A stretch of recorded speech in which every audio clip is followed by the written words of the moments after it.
hiccups this morning, so bear with me.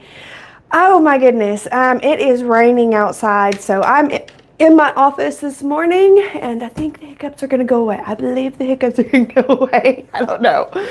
Oof. So yeah, I'm in my office this morning. I'm so excited to be here.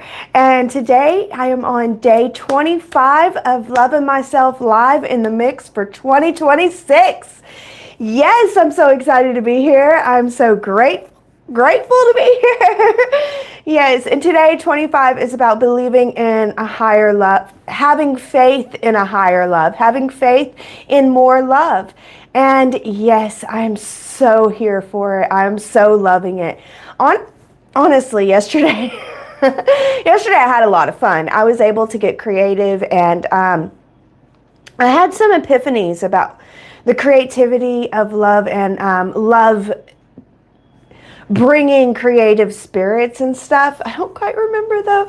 What I do remember is that yesterday a big storm rolled through here, and it was crazy. I swear to goodness, you guys, I looked out my office window, and the rain was like, it was literally sideways, and it was going this way. And then like 2 minutes later, I look out and the rain is sideways and it's going that way. And I'm like, oh, shift. You know, I live in an area where we get tornadoes, and that's kind of a sign of a tornado. But I looked up the weather and it said it was just a severe thunderstorm. So I had faith, and I'm in a trailer, you guys. I'm in this rinky-dink trailer. If a tornado comes by, it'll mangle us. I've helped after tornado rescue, and yeah, I've seen what happens to people in trailers that don't notice that the weather's going on, and the tornado just mangles their trailer and them in it. I've seen people survive it though, but I had faith yesterday. I had such high faith that everything was going to be okay, that I was going to be watched over and taken care of. There might be some things that fall, but I'll be okay. And that's what I think having faith is about, is trusting in the higher game plan. You know, even if a NATO did come and take me and mangle me in my trailer, you know, I trust that there's a higher plan for that, and that it'll serve me and my purposes for a higher path. And I think that's a little bit of what having faith is. Faith is it's having trust in a higher source bigger than you, and a source that is outside of you, that is different than you, that is higher than you. I guess you could say higher. I don't know. But talk about football instead. Oh my goodness. You're going to get me on a tangent with football. Oh my goodness. Faith and a higher love. After the storm, we then went and we walked around the property, and we seen that this storm literally took out multiple trees. It barely missed my daughter's house. And a tree fell on our gate. Luckily, all of our animals were fine, and only one branch fell on our house, and it was on our front porch, and it was a oak tree branch, which I found so interesting. This oak tree branch just landed on our front porch, and that's it, you know? And I don't know, I thought that was so beautiful. To me, it was like a sign that we are protected, and my faith is properly placed, because we can have improperly placed faith, and that causes what I call faith wounds, because we think that we have faith that, you know, the higher source is going to make sure that this will work out. Like yesterday, I didn't have faith that, you know, we weren't going to get hit by a tornado, or that nothing bad was going to happen. I had faith that if something bad happened, I would go through it. And I think that's a lot of what misplaced faith is about, is whenever people have faith that, you know, things are going to turn out a certain way. I think that's more control than it is faith. Faith is, it's a release and it's a let go. It's let the outcome be what the outcome's going to be. It's not a try to control the outcome. It's not like, I'll have faith in you, God, if you make sure the outcome turns out my way. That's definitely misplaced faith. But true faith would be having faith that no matter what the outcome comes, that it is for your highest good and the highest good of all, because you can make it that way. You will make it that way one way or another. Even if, if I was to pass, I have faith that it was time for me to pass, So, I don't know. There's different forms of faith. I can't help it. I'm going to follow my heart here. And I want to talk about football because I was asked to. And I think that if Liam is still here, it would be like amazing. But I'm just going to follow my heart. I have faith that, I was asked about football for a reason. And so for that reason, I'm going to talk about it. I was raised to be a housewife pretty much. It's all I wanted to be, was a mom and a housewife. And I believed, in my culture where I'm raised, football is everything. In the United States, like football, I'm not talking about soccer football, I'm talking about football, where you throw the ball, you actually get to touch the ball. But so I grew up and I believed that, in order to get a man, I would need to be knowledgeable of football. Not only that, but I wanted to be a cheerleader more than anything. So I knew all about football. I was a little football queen. I couldn't wait to get married and throw like Super Bowl parties for my husband and all his friends. And I would always think about all the cool Super Bowl foods that we could serve. And I loved football. I didn't pretend to love football. I genuinely loved football. I saw very early on, I'm heterosexual. I'm a heterosexual straight woman. And I saw early on watching men in tights, and they'll like slap each other on the booty and they like hug up on each other. Oh my gosh, it's so, if you like men, if you like men and you like watching men in tights and stuff, football is definitely a game to watch. I think for those that enjoy the visual of men, football is a great thing for them. Unfortunately, my husband, whom I married, does not like football at all. He's not into it at all. He can't stand it. He calls college football a modern form of slavery, which, he's proven me with a lot of points with that. Ooh, he's proven that true, which is very scary. The way that we treat our college football players is very sad. And I know that we're like, oh, these NFL guys get all the money and everything. Just because you're in college football doesn't guarantee you're going to go to the NFL. In fact, they're going to be pulling that boy's strings with the NFL the whole entire time, which is part of the modern day slavery system that is American football. And yeah. It's pretty bad. It's pretty bad. But my husband also thinks that it's very gay. He also agrees with me that if you like men, you're going to enjoy watching football. My husband is very heterosexual, just like me. And he doesn't enjoy watching men at all. But my husband has his own little games and stuff, and I'm able to, serve him and his friends and to be there with the snacks and stuff with his gaming. He has a different kind of gaming that he does with his friends. And yeah, but football, I think, is very gay, and I love gay. I'm not saying gay is a bad thing. I'm saying it is so fabulously gay, and I love it. I love the fabulousness and the gayness of football. It is so awesome. And it's also very, I don't know, icky too. Okay, baseball and basketball. Baseball is very, very boring. I never got into baseball. I never liked the baseball boys. I preferred the football boys, so I figured I'm not going to be into baseball. So I never did get into baseball. Basketball, that's a lot of fun. There's a lot of hot guys in basketball. There's a lot of hot guys in basketball. And basketball is a lot of fun. It's just fun. I love to go to the games and like the atmosphere of the games, and they're just a lot of movement in basketball. So I like basketball. I'm not quite sure if basketball is as gay, because while the boys do look good in their uniforms, they have more baggy uniforms, and I don't know. But they do show their arms off and stuff. So I don't know if it's as gay. I don't know.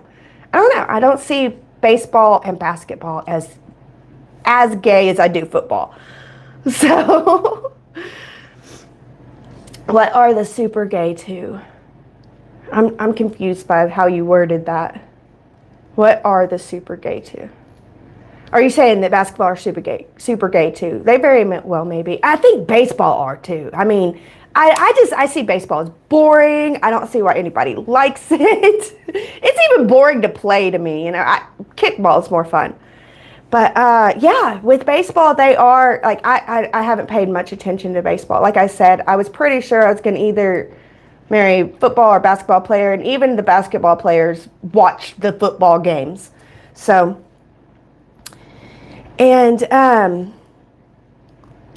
hockey, yeah, hockey.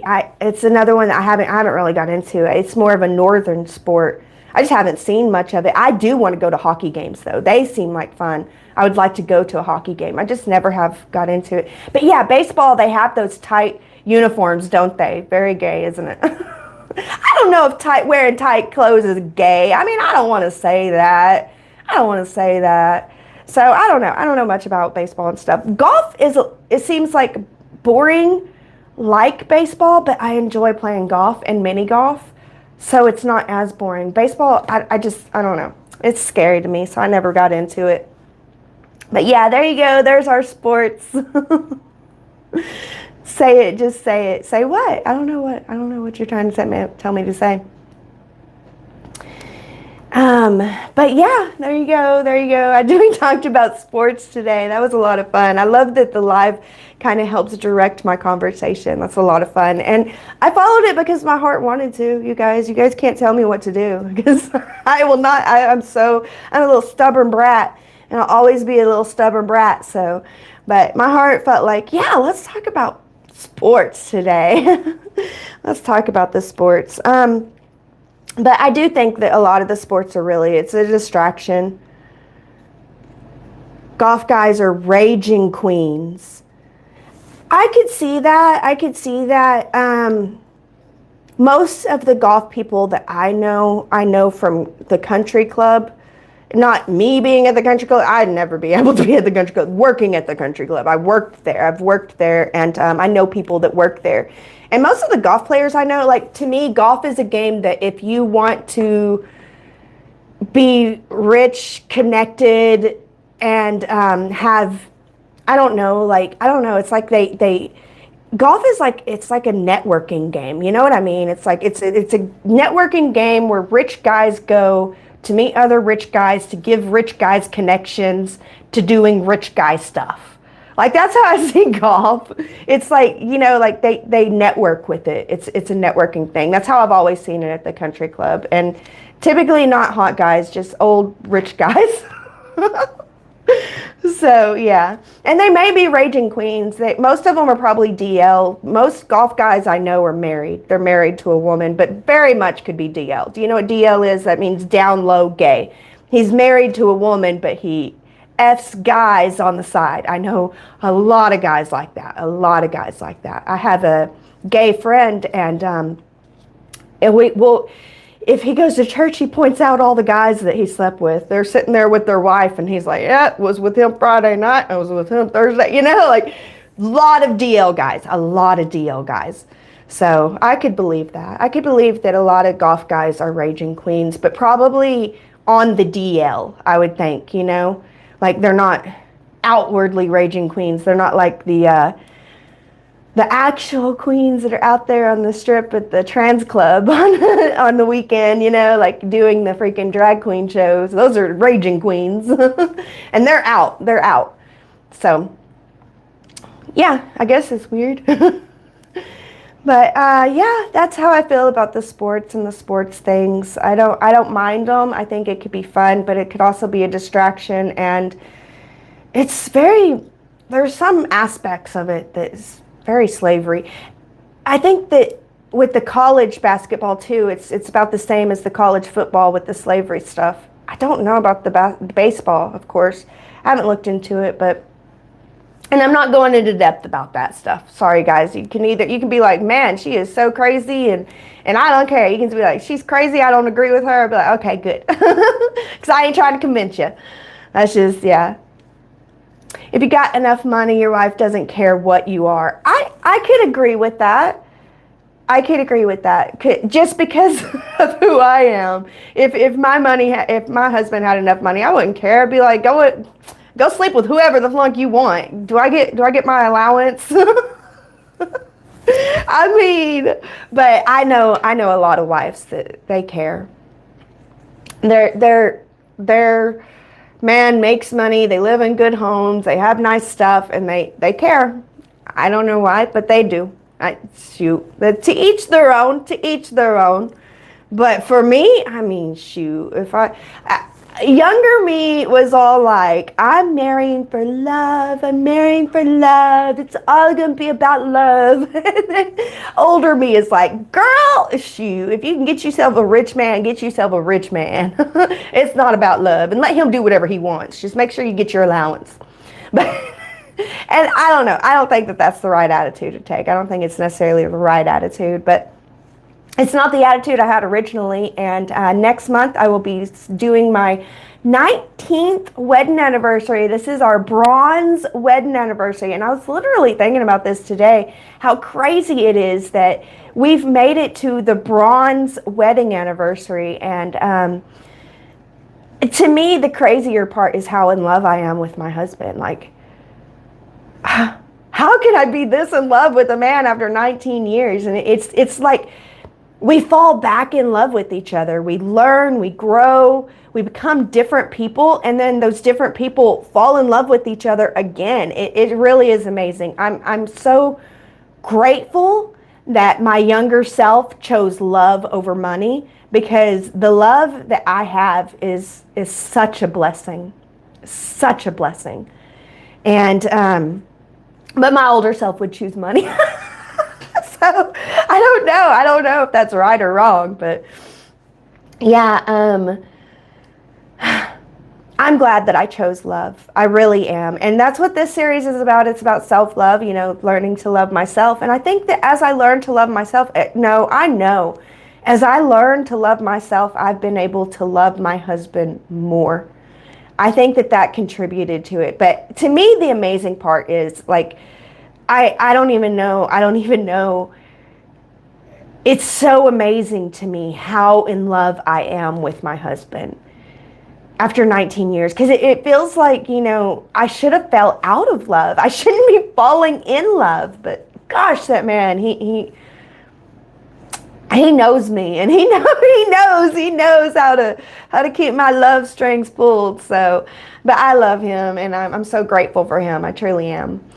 And don't get me wrong, it has not been a bed of roses. I mean, it's been a bed of roses, but the thorns were there. The thorns were in those roses. But it is pretty amazing. It is amazing to find someone you love and to be able to stay with them for years and fall more in love with them. Yes, there were years I fell out of love with him, and there was a time, I think around the 9-year mark. Oh my gosh, it's been a decade since then. It's been a decade since my 9-year mark that we almost got divorced. Wow.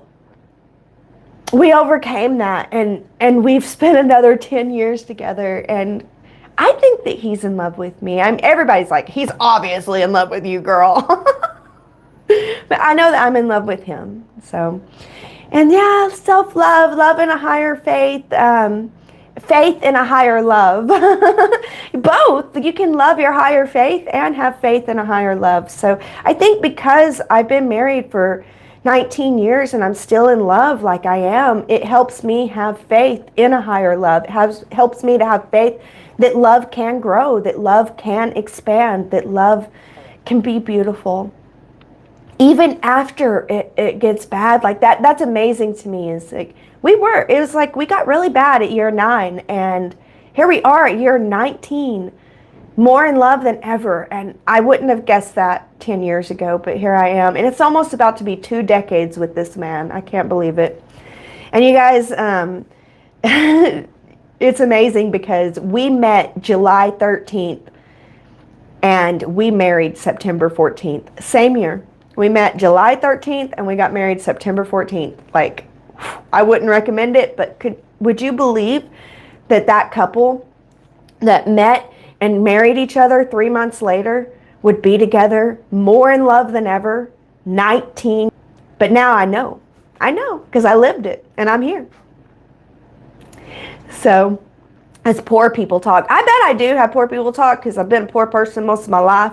And most of my life I've been a poor person, so I bet I do talk like a poor person. That makes sense. I've been a poor person. In fact, I'm still broken poor. I'm trailer trash. I live in a freaking trailer. Okay, I barely have a vehicle. So yeah, and it's all good. I mean, it's all good. We'll figure it out. All right, beloveds, thank you so much for interacting with me today. A bunch of guys showed up and we got to talk some sports, and then I got to talk some love. And I'm so grateful for it. Guys, this was a long one, but I enjoyed it. It was a lot of fun. I hope you guys did too. I'm so having fun with these. But we'll keep on going. Tomorrow we're going to be on 26. So I'll see you tomorrow. Until then, you know this world needs you and it needs your love. So please choose to walk in love out there, my friends.